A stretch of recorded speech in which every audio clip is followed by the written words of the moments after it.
నమ శివాయ. హిందూ బంధువులందరికీ జై శ్రీరామ్. నమస్తే. నా పేరు వేలు. విశ్వ హిందూ పరిషత్ చిత్తూరు జిల్లా కార్యదర్శిని. ఒక చిన్న విన్నపం.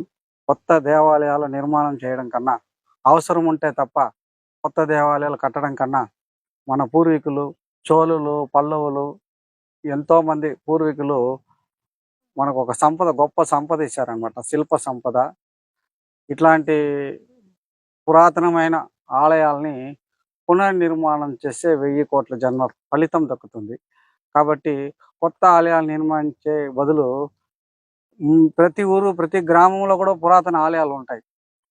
అక్కడ అట్లాంటి పురాతన ఆలయాల్ని పునర్నిర్మాణం చేసుకోవాలని కోరుకుంటున్నాను. కొత్త ఆలయం కట్టడం కన్నా ఇట్లాంటి పురాతన ఆలయాలను తీసుకొస్తే మన పూర్వీకులు చేసిన ఎన్నో ఆనవాళ్ళు మనకు గుర్తుంటుంది. ఎన్నో మనం నేర్చుకోవాల్సింది ఉంటుంది. సరే, వచ్చే తరం వాళ్ళు కూడా తెలుసుకుంటారు. ఈ ప్రస్తుతం ఉన్న టెక్నాలజీ, జనసంఖ్య ఎక్కువ పెరిగినారు. కానీ అప్పట్లో జనసంఖ్య లేదు, టెక్నాలజీ లేదు. సో ఇంత గొప్ప ఆలయాలు నిర్మాణం చేశారంటే ఊరికే కాదండి. ఒక విగ్రహం చెక్కాలంటే ఎన్నో రోజులు పడుతుంది. ఇట్లాంటి ఆలయాల నిర్మాణం చేయాలంటే ఎన్నో సంవత్సరాలు పడుతుంది. ఎన్నో సంవత్సరాలు కష్టపడి వాళ్ళు మనకు ఒక గొప్ప సంపదనిస్తే మనం ఇలా నాశనం చేసుకొని ఇట్లాంటి ఆలయాల్ని కనుమరుగు చేసుకుంటున్నాం.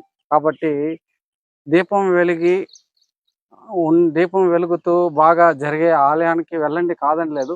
సో దాంతోపాటు వారంలో ఒక రోజైనా పురాతన ఆలయాల్ని సందర్శించాలని కోరుకుంటున్నాను.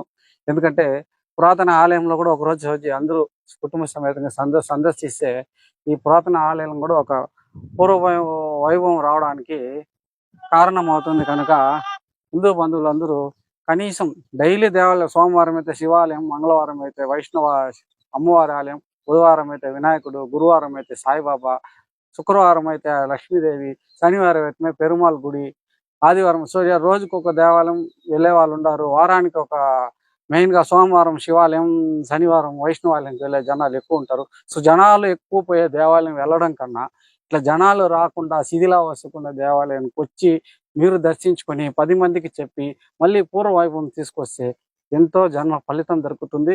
సో ఎన్నో కూడా నేర్చుకోవచ్చు. గుడి వచ్చి సందర్శిస్తే వచ్చేటప్పుడు చిన్న పిల్లకాయల్ని, మీ పిల్లల్ని తీసుకొచ్చి వాళ్ళకి చూపించండి. అయ్యా, ఇది మన సంపద, మన పూర్వీకులు రాజులు కట్టిన చాలా గొప్ప ఆలయాలు ఇవి. ఒక్కొక్క ఆలయంలో ఒక్కొక్క స్తంభం, ఆ స్తంభంలో ప్రతి విగ్రహానికి ఎన్నో ఆనవాళ్ళు ఉంటుంది. సో ఎన్నో నేర్చుకోవాల్సి ఉంటుంది. కాబట్టి టెక్నాలజీకి కూడా దొరకని విధంగా ఆలయాలు నిర్మాణం చేశారు. కాబట్టి దయచేసి పురాతన ఆలయాలను సందర్శించండి, పూర్వవైభవం తీసుకురావడానికి సహాయపడండి. వీలైనంత వరకు మీరు వెళ్ళే పురాతన ఆలయాలు సందర్శించి సోషల్ మీడియా ద్వారా వైరల్ చేయండి. మళ్ళీ జనాలు వస్తారు. ఈ పురాతన ఆలయాల పునర్నిర్మాణం చేయడానికి ఒక గొప్ప అవకాశం ఉంటుంది.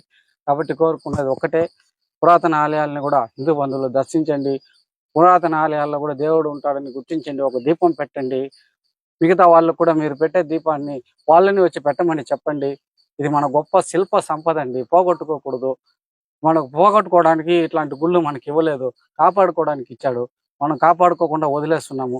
కాబట్టి ఇట్లాంటి ఎన్నో శివాలయాలు ఉన్నాయి చిత్తూరు జిల్లాలో, పురాతన ఆలయాలు.